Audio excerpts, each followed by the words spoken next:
All right. Really don't have any injuries to throw at you here. McCole will practice today, and we'll just see how he does. I look forward to the challenge of playing Denver. We know defensively they're number one in passing defense, and a couple other categories in the pass game and defensive area. They're top notch, and then offensively. They've got good players. They've got great skill players and a good offensive line. So we've got to have a good week of practice, and special teams they're solid there too. So, and then with the coaching changes, I mentioned to the team that you're never quite sure what you're going to see. So you got to be kind of ready for anything and everything, and make sure you bring the energy in that you need. To take care of business. We're glad we're here at Arrowhead. Look forward to seeing all our fans out there. So that time's yours. When you say being ready for anything, like what do you tell your players? What do you coach them for? You hit the things the primary things that they've been doing, but you got to keep your eyes open. You just have to be aware of any adjustments. There might be a couple more sideline adjustments you have to make, or in-game adjustments that a guy might have to put on. So we'll see how it goes, but that's where we're at. So. Would you ever run across McCole Hardman? If my math is correct, you have exactly 7 more days within the 21-day window. What do you need to see out of him to make that determination that he will be ready? Yeah. So as the week went on, he got a bit tired and sore, and I think that was good. He worked his way through what he needed to get through, and now it's a matter of getting him in a game. And so I presume, unless there's a setback, I presume he'll be there. But that's where we're at right now. Have you ever run across Jerry Roseburg and ever had a chance to meet him and talk to him? I have. He actually worked for John Harbaugh for a number of years. One of the top special teams coaches in the NFL. And a good football coach, period. But he was a tremendous special teams coach. Good guy. Andy, Clyde, is his clock anywhere close to being started here? Yeah, he's not ready yet. I mean, he's not.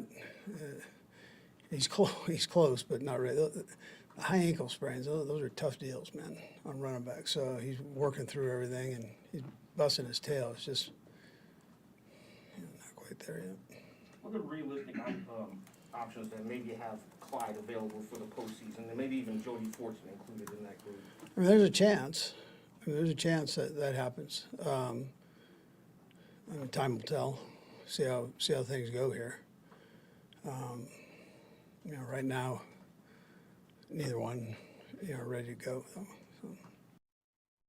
Just a couple weeks after seeing, but a lot of things have happened there. Coach said he gave you guys a message to kind of be ready for anything. What are your thoughts about facing a team so quickly afterwards, but they've gone through all these changes? Yeah, I mean, they played us tough this last one. I mean, they gave us everything that we could ask for. I mean, we have to go out there and play our best ball. I mean, if you look at the tape, you see the talent that they have and how hard they play. And so for us, it'll be a great opportunity to play a rival at Arrowhead and have to find a way to get a win. They got you a couple of times with the interceptions. You haven't thrown one since then, right?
Hey, welcome to SportsBeat Live, our weekly conversation about the Kansas City Chiefs with the folks in the media who know them best and with you. Please join in the conversation and talk Chiefs with us from sunny and breezy Kansas City, which is much better than sub-freezing Kansas City, which is what we've had for most of the last week or so. Full house, in the rare full house here for SportsBeat Live. I'm digging it. And what's especially warms my heart is to see Vahe, who was caught up in the Southwest Airlines malaise over the last week or so. Vahe, good to see you. Welcome back. Glad to be back. A little bit of a drag, but I think we got the least of it by switching airlines pretty quickly. I feel terrible for so many people stranded for so long.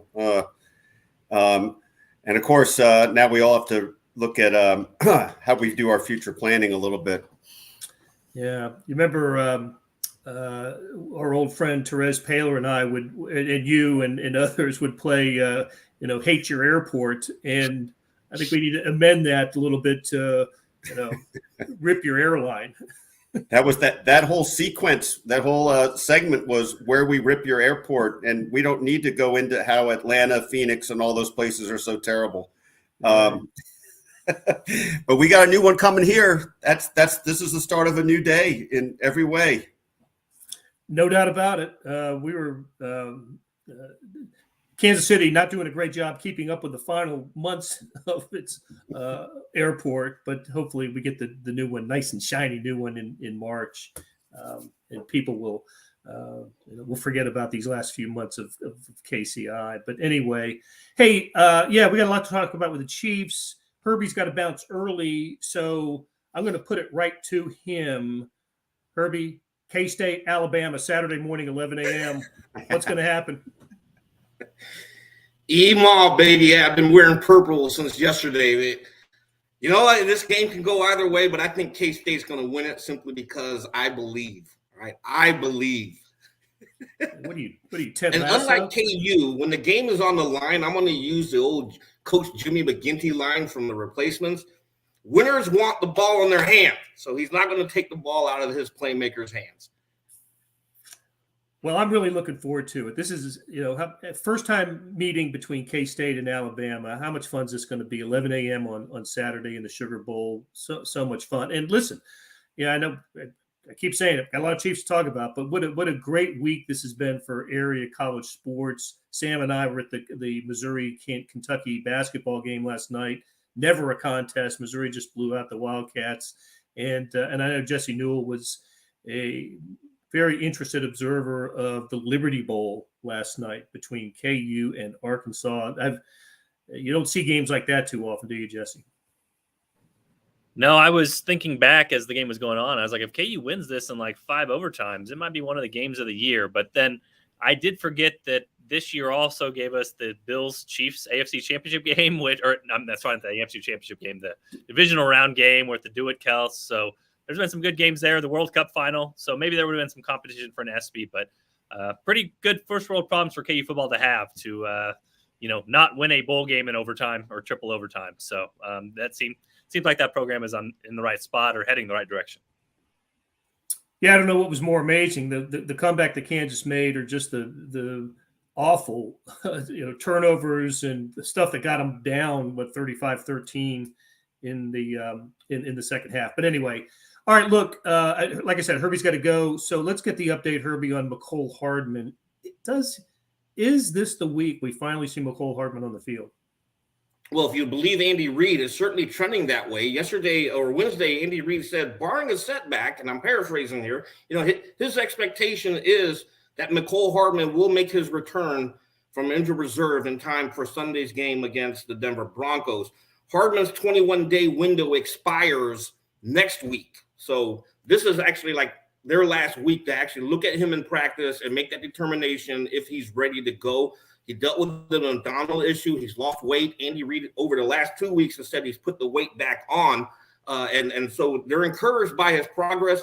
If he does make his return, this is going to be the first time that the Chiefs have been full strength at the wide receiver position in more than a month. You remember Juju Smith-Schuster dealt with a concussion, missed a couple of games. Kadarius Toney dealt with the hamstring injury. So they've been down to 4 over the last month, but then Toney returned a couple of weeks ago. Now you get now you get McCole Hardman hopefully back this week, and that sets up well because obviously the postseason is a matter of weeks away. So McCole Hardman trending in the right direction, barring a setback, should make his return this weekend. Blair, one thing that's interesting about McCole Hardman, and Jesse and I were trying to go through the math yesterday, is Herbie just mentioned that the Chiefs have not had all 6 of these guys available. And you don't dress 6 wide receivers typically on game day. And so we're trying to figure out what that means for who. Whether it's, Justin Watson plays a lot. I think that's who some people might point to and say, oh, well, Justin Watson maybe doesn't dress on Sunday. He plays 70% of the snaps the past couple of weeks. We know Juju Smith-Schuster is going to play. We would certainly assume that their highest paid guy, Marquez Valdez-Scantling, is going to play.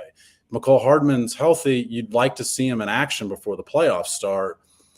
You traded for Kadarius Toney for a reason. Sky Moore's a guy you're trying to develop. So either you have to dress 6 and you never use 6 wide receivers in a game, or somebody's going to be left out. And it's going to be an uncomfortable inactive on Sunday if that's the case.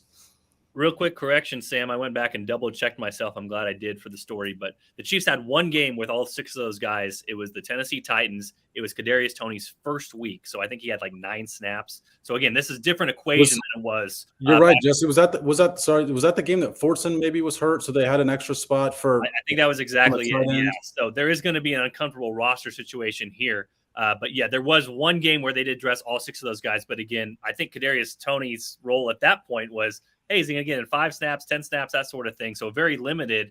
Now it's different for him. He's gaining snaps as the weeks go on. So this is a different situation for the Chiefs. And you also, I never want to do this. You cannot discount special teams. You got to look at these guys and who helps on special teams as well. And, how that factors into this when you look at the big picture too. So this will be a fascinating roster decision making, I think, for the Chiefs coming up this weekend with the receivers and also the rules. We saw Justin Watson struggle last week. Will his snaps go down? Will they trust somebody else on the outside?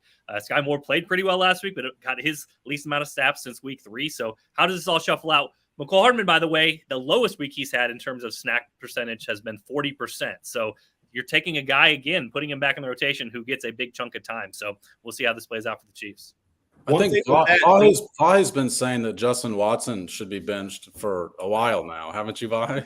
This is just not true. And I think we all know everybody's All-American will come through in conditions that are better than 25 below or whatever it was that day with those balls going off the hands. Tough day for our guy. He was the only one playing in cold weather last Sunday, I heard. Well, there's only one guy who can be the best receiver in Penn history or the best Penn football player ever. So maybe it's time to turn on Justin a little bit here. I broke down a couple of those, and it looked to me like, the quarterback hit him in the hands instead of in the chest. And that's tough on those cold weather days. Hey, but, one other thing about Hardman, too, and I don't know if this figures into it or not, but, the way they've treated him coming back has been pretty gingerly, obviously. I wonder if part of this formula, at least this week, is going to be he doesn't get more than 10, 12 snaps. And I wonder if that, maybe pushes back the bigger decision a week or so in terms of how they're going to look at that. They did the same thing when Kadarius Toney came back from his hamstring injury. They eased him back in. So it really wouldn't surprise me if they take that same approach that Vahe points out. Get him, because Andy Reid did say Wednesday that the key now is to get him some game action. So, take that translation for what it's worth, 5 snaps, 10 snaps, just to get him back into football shape.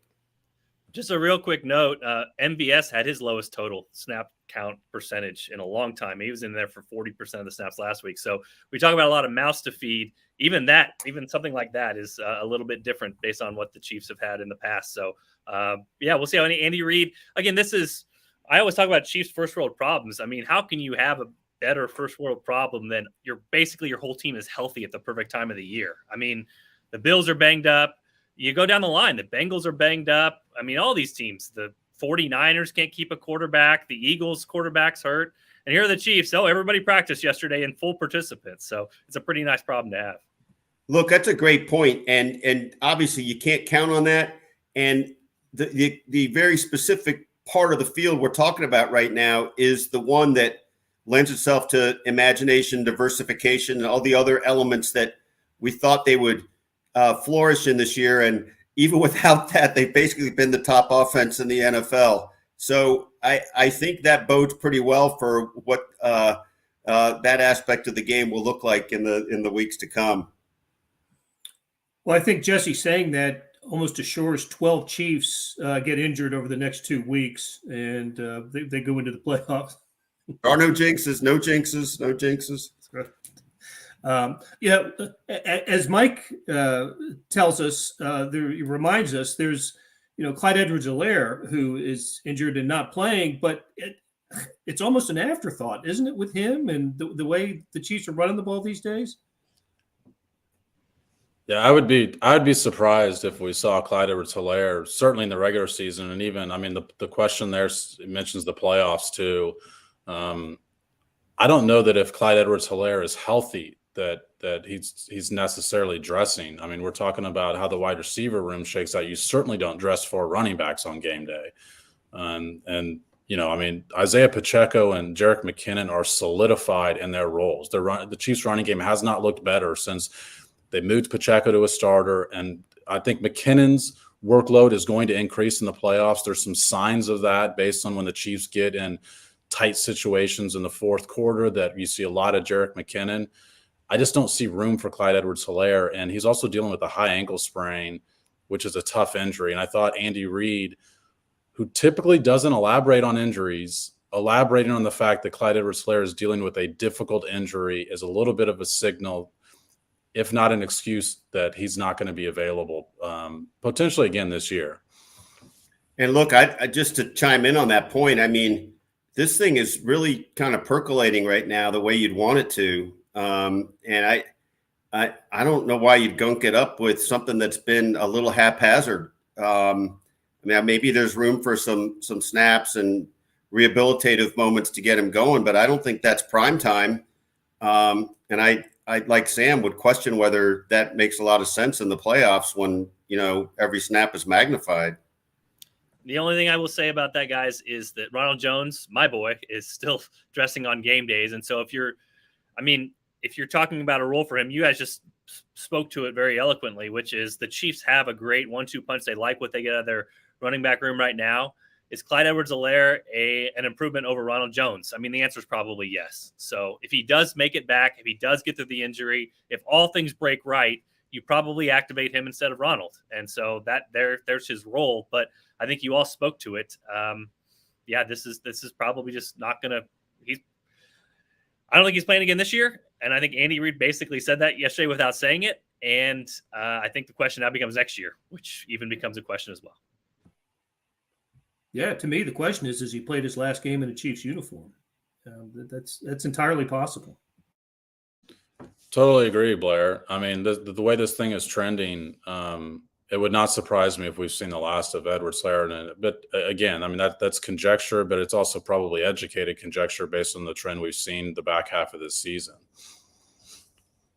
Also, not to mention, I mean, Brett Veach talked about the old, hey, there's a 7th round undrafted guy's going to get 1,000 yards this year. I mean, their draft a late running back little experiment this past year went pretty well. So if you need to draft another one next year with all these draft picks, I'm sure they could take another stab if they really like a guy out there.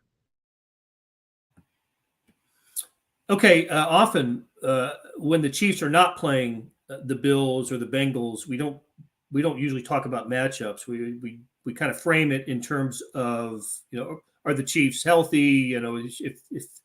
If they take care of business, they should win. That's certainly, even though the games don't always turn out that way. See, at Denver, Houston, over the last few weeks, we just tend to frame them that way. But this one's a little different in that the next opponent will be the head coaching debut. Checks notes. Jerry Rose, I think it's Roseburg pronounced. Does anybody know differently? I don't know for sure, but I think it's Jerry Roseburg. Hearing no objection, we'll continue with that. All I know is that it's giving me and Sam great hope that one day we will become NFL head coaches, because all you need to do is get your foot in the door, be the analytics guy for a head coach, be on the headset, and all of a sudden when they fire that coach, you are the guy. So me and Sam got a shot. Is that Dave Tobe's future to put away the special teams duties and become an analytics guy? Yeah, and hope that Andy Reid gets fired. Yeah, that's just the last piece of that equation. It's only 2 steps. I mean, he's only 2 steps away. Yeah. So Jerry Rosberg, special teams coach really for the last 20 years. He spent a lot of that time in Baltimore, was with Cleveland for a while as well. Thanks, Andrew. He's heard Rosberg on ESPN. I just don't know. I apologize. I should have done a pronunciation check before we started, but I didn't. But so anyway, a new coach, coaching debut, and I think it was Andrew who mentioned earlier, or it was Rob, that sometimes teams just respond in that first game. Roy Williams used to say that all the time when there's a coaching change or an injury. Just everybody rallies. The underdog rallies. There's just a different mentality, a different feeling. I know the offensive line for the Denver Broncos is happy that there's Nathaniel Hackett's no longer the coach. At least I read that this week, and I don't know. The Chiefs fiddled around in Denver a couple weeks ago, didn't they? And when Nathaniel Hackett was still had a job with Denver, is there any danger in this game for the Chiefs?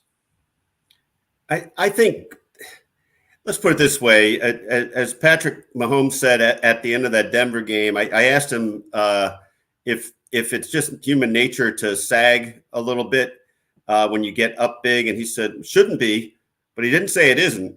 And I think what's really interesting here is there's these sort of canceling out psychological aspects here, right? They should absolutely be chastened by that Denver game. Last time they played them, they got to come out to play and put them away.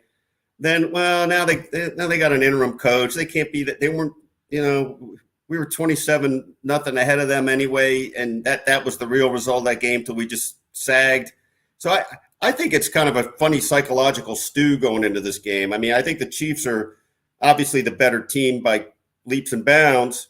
On the other hand, we've seen that this Chiefs team is a little sporadic in putting away games and playing 60 minutes. So I suppose that's sort of what you would think would be the coaching challenge to this team this week. Get here, locked in, play hard, run through the tape. That's it. So I think there's a chance that something funky happens, but I think it's very unlikely. We'll talk to the coordinators today. I think the one thing is it's unsettling for coaches, right? You get in a routine, you get in a pattern, you watch the previous week's film, you watch a couple weeks ago, and you say, okay, this is what this coach does. This is what their philosophy is. We know what's coming. You get a new guy in there, you just don't know. You know what I mean? Like you can look at that tape, but you can't rely on it. And you're right, Vi. I mean, I remember Jeff Saturday's first game. I was like, how is this going to work? This guy's never coached above the high school level, and Colts come out and win that game. However, I mean, you look at what this is. I mean, what the Chiefs are 12.5-point favorites, 13-point favorites. I think the line moved further towards the Chiefs when this announcement happened. So overarching, it's a good thing for the Chiefs to have kind of this weird mix of what's happening with Denver in this particular game. So I still like the Chiefs. We were talking about this earlier on the radio, but the Chiefs gained 6.4 yards per play and gave up 4.6 in the last game against Denver. And as Sam can tell you, I would tell you that you do that in a normal game, you're going to win the football game. Patrick Mahomes had those interceptions, which is what kept the game close. But this is a game where you would expect the Chiefs are going to gain about 6.5 yards per play, and the Broncos are going to gain about 3 to 4 yards per play. And you like your chances in those sorts of matchups. So could there be fumbles? Could there be interceptions? There could be, but you certainly like what the Chiefs have going into this game and potentially what they can do to the Broncos if they just don't have these costly mistakes or give up plays in crucial situations. They should have a pretty easy time of it, which is a great point, a great thing to have at this point in the season. Well, does anybody, Sam, have an opinion on Russell Wilson and the predicament that the Denver Broncos find themselves in with him? And is there a chance that he plays a little more free-minded this week? That's a Bill Self term. They play free-minded. But how about Russell Wilson? Does he get a little burst of inspiration this week with the coaching change? He actually shouldered the blame for Nathaniel Hackett's fate in a story that I read this morning. But the Russell Wilson thing, that has the potential to keep the Broncos down for a few more years. Yeah, I mean, the Broncos got rid of their head coach, who was a problem from opening night, but they did not get rid of their biggest problem. And it's going to be a problem on their books for at least 3 years. I mean, you could potentially get out of it earlier after 2 years, but you're going to be dealing with the aftermath of releasing him. Look, I mean, Russell Wilson doesn't move as well as he used to. He's a smaller quarterback that needs to move a little bit in order to have his success. He takes a lot of sacks, and he's behind a bad offensive line. I mean, it's the Broncos have so many problems that stretch beyond what seemed like sealed fate. I have never so quickly thought a coach's fate would be sealed as I did on opening night, watching the way Nathaniel Hackett mismanaged the last minute and a half of their game in Seattle. And I think an instance like that loses the locker room pretty quickly. But I think we've seen other instances in Denver throughout the season, and that demonstrates that Russell Wilson has perhaps never had that locker room. And I mean, we know how different that is when you compare it to here in Kansas City, to where there is no doubt that Patrick Mahomes is the most widely respected guy in the Chiefs locker room. And it has to work that way in this sport. I mean, basketball, soccer, hockey, baseball, like the leaders are spread throughout the clubhouse. And the NFL, it always works best when your quarterback is the go-to guy in that situation. I just don't think Russell Wilson necessarily has that personality. It's interesting that Russell Wilson took the blame for this. The Chiefs are a little bit to blame for this. I mean, the Broncos are in this situation because they were chasing the Chiefs. They haven't beaten the Chiefs. And what's the streak now? 12 straight? 14. 14 straight. And therefore, I think that the Broncos, I mean, they brought in Nathaniel Hackett. It seemed like all of their plans signaled that they were hoping for Aaron Rodgers. They bring in a lot of Green Bay personnel. They build their team as if it's going to be, the parts are going to be around this core of Aaron Rodgers. That doesn't work out. They go for next best option with Russell Wilson. And now they're kind of stuck. And it's all, like I said, because they're chasing the Chiefs, and they felt like they had to do something to go get over that hurdle. And I don't think that's a very attractive job, is what's interesting, because the Broncos could be in it. They could be dealing with it for the next handful of years, not just the next year. That's a great point about this whole thing. I mean, it's now a quagmire in a totally different way. And to use another Bill Selfism, Russ turns out to be a little bit of fool's gold. And this has long-term implications that, I mean, changing one coach can't solve. And that's I love that point, Sam, about, I mean, really it's the overreach because of the Chiefs, right? I mean, we got to do something radical. Oh, this is it. And oops. Two people have brought up Bill Self-isms on here, and one of them is not the guy who actually covered KU for a decade. You got more in your repertoire, Jesse. I'm sure you can unleash something. We'll save the impression for a rainy day. Good deal. Well, speaking of AFC West teams that have been chasing the Chiefs and have made big moves this week, the Oak Vegas Raiders also fall into that category with the whatever it was announcement that Derek Carr would not be the starting quarterback over the next 2 weeks. And this is, of course, the team that the Chiefs play in the final weekend of the season out in Vegas. So, Vahe, I think you and I were on the field for maybe Derek Carr's greatest moment at Oakland Alameda Coliseum, or OCO, or whatever it was at the time, when, given about 15 opportunities to score from the two, he finally completed a pass. I forgot who it was. Was it to Crabtree? I can't remember who it was. But anyway, provided the winning points in the Raiders with no time left, and the Raiders' victory beat the Chiefs that night in Oakland. So that was something else. And I think it was at least 3 PIs or holdings in a row. And that that was the peak for him, probably. He beats Chiefs in Arrowhead, right, a couple of years ago. Yeah. That's right. Yeah, The bus game.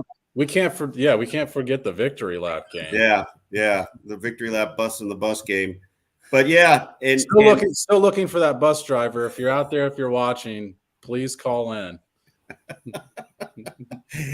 So, but it's funny. Is my math right? I mean, they still have an outside shot at a playoff spot here, right? And they're saying that's it. We can't do it with this guy, right? That's fundamentally what they're saying. Well, he does have a clause in his contract that his contract for next year becomes guaranteed if he gets injured.